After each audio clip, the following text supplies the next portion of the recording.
So, Avi Loeb just released new information about 3I Atlas, and amateur astronomers are now capturing the clearest images we've ever seen of this thing. What observers picked up on November 16th and November 17th is once again sparking intense debates about the physics behind this object. In this video, I'm going to break down exactly what's happening with 3I Atlas right now, factually, clearly, and without any sensationalism. Just the real data and why it matters. 3I Atlas slipped behind the Sun from Earth's perspective back in late October, and for roughly 2 weeks, ground-based telescopes couldn't see it at all. It was completely hidden by solar glare.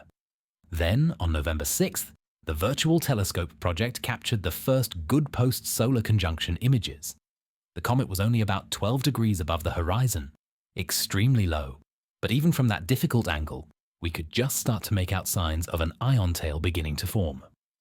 By November 9th, the geometry improved and the images got dramatically clearer. The tail became much more visible, longer, and better defined.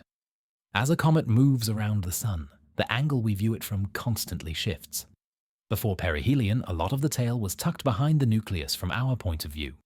But as the object moved into the morning sky, the tail began to fan out into open space, making it far easier to see. Then came November 11th, and this is when things really got interesting. New telescope captures showed the ion tail stretching nearly 1 million miles across the sky. In those images, the tail was pointing northeast, exactly what we expect, because that direction faces away from the Sun. But what surprised everyone was that the same images also showed a faint but distinct anti-tail pointing back toward the Sun. This was strange enough, but the real shock came on November 15th. An astronomer in Thailand managed to capture an incredibly crisp image showing both the normal tail and a sharply defined anti-tail at the same time. The anti-tail wasn't faint anymore. It was bright, structured, and unusually clean. And then on November 16th, we may have gotten the most detailed image of 3I Atlas so far. The comet appears with multiple tail features, layered jets, and intricate structures pointing in opposite directions. The resolution is so high that you can clearly see the bright central coma, the main tail streaming away from the Sun, and, even more bizarre, the sunward-pointing jets that should not exist under normal physics. To understand why this is weird, here's the basic rule. Comet tails always point away from the Sun. This is because the Sun blasts charged particles outward at more than 800,000 miles per hour, what we call the solar wind. That solar wind works like a cosmic leaf blower. It sweeps gas and dust off the comet, forcing the material to stream outward in the opposite direction. So no matter which way a comet is moving, the tail always gets pushed away from the Sun. But anti-tails are extremely rare. An anti-tail means material is extending toward the Sun instead of away. We have seen anti-tails before, but in those cases, they were usually just optical illusions. Dense dust sheets falling behind the comet along its orbital plane, which from certain angles make it look like a tail is pointing forward. That is not what's happening with 3I Atlas. Multiple telescopes from multiple countries, all at different angles, are seeing the same structure. This means the anti-tail is a real, physical feature, not a line-of-sight illusion. So that raises the big question. What kind of material can resist the solar wind enough to form a stable structure facing the Sun? Right now, astronomers are considering 3 possible explanations, and all 3 come with major problems. Explanation 1. Giant dust particles. The first idea is that the anti-tail is made of unusually large dust grains. For dust to resist the solar wind and not get blown backward like normal, the particles would need to be roughly 100 micrometers in radius. For context, typical comet dust is around 1 micrometer, a millionth of a meter. A 100 micrometer particle would be 1,000,000 times more massive than standard comet dust. So for this explanation to work, 3I Atlas would have to be ejecting dust grains that are literally 1,000,000 times heavier than what comets normally produce. These heavy particles would barely react to the solar wind, allowing them to fall behind the comet and appear as a tail pointing toward the sun. But here's the fatal flaw. To produce the brightness we're seeing, the comet would have to be losing 100 times more material than a typical comet would need to produce that same level of brightness with normal dust. Yet we know from observations that 3I Atlas did not significantly change size after perihelion. There's no sign of the extreme mass loss needed to support this explanation. So while giant dust grains could theoretically form an anti-tail, the math just doesn't work. Explanation 2.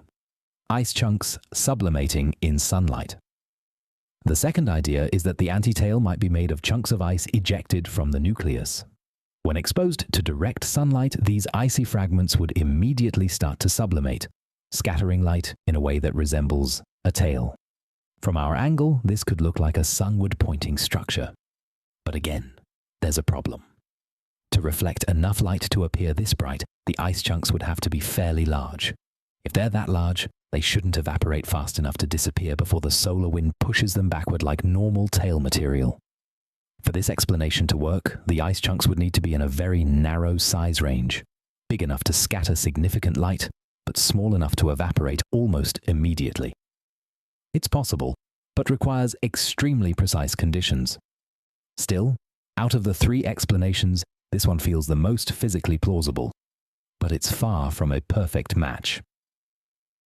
Explanation 3. Artificial thrusters, the controversial one. The third explanation, the one I personally find least convincing but which about 80% of people online instantly jump to, is that 3I Atlas might not be a natural comet at all. We know man-made objects can mimic comet-like behavior. NASA rocket boosters, SpaceX debris, and other artificial objects have produced comet tails before due to leaking fuel or venting gas. If the jets we're seeing are actually from thrusters instead of natural outgassing, the material would be expelled at such high velocity that the solar wind couldn't deflect it.